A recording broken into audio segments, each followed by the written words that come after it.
मंत्री भजनलाल शर्मा जयपुर के मानसरोवर में आयोजित श्री शिव महापुराण कथा में शामिल हुए।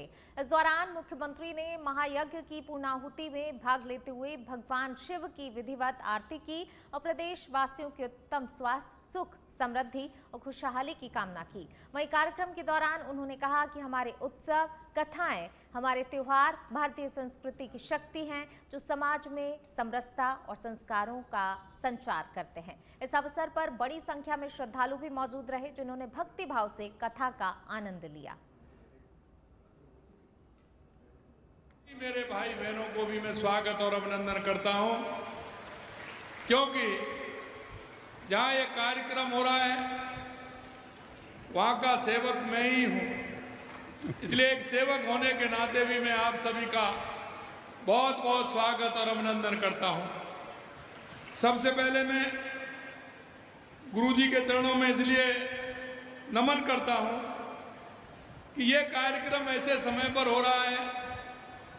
इधर तो नवरात्राओं का पर्व चल रहा है, ये नई वर्ष हमारी चैत्र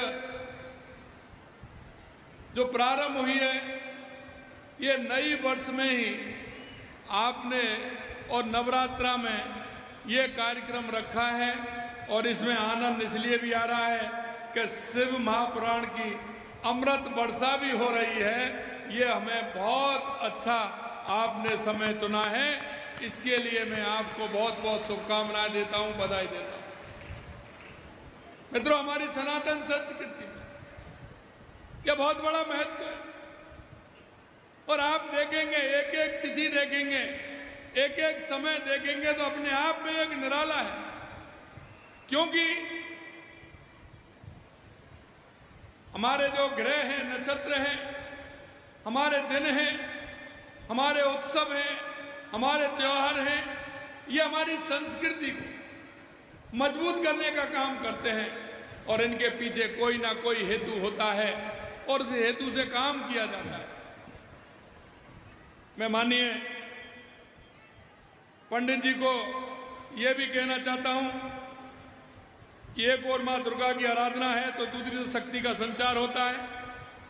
और मैं देखना चाहता हूं, हमारी माँ बहनें सुबह पूजा करके आती हैं, सुबह पूजा करती हैं और शाम को शिव पुराण सुनती हैं।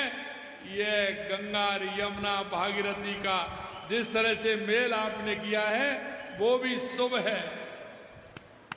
और जो कहते हैं ना शिव और शक्ति, और आपने तो सुना है कि जिस तरह से माननीय पंडित प्रदीप मिश्रा जी के मुख से प्रभावित एक अमृत धारा हम सभी के जीवन में कष्ट, भय और संताप को उसी प्रकार लेती है जैसे भोलेनाथ ने विष का पान कर इस सृष्टि की रक्षा की थी।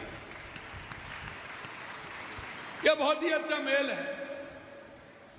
आपकी सरल भाषा, गहन शास्त्र ज्ञान और भक्ति रस से परिपूर्ण कथा शैली ने आज की युवा पीढ़ी को और भी सनातन संस्कृति से जोड़ने का काम किया है।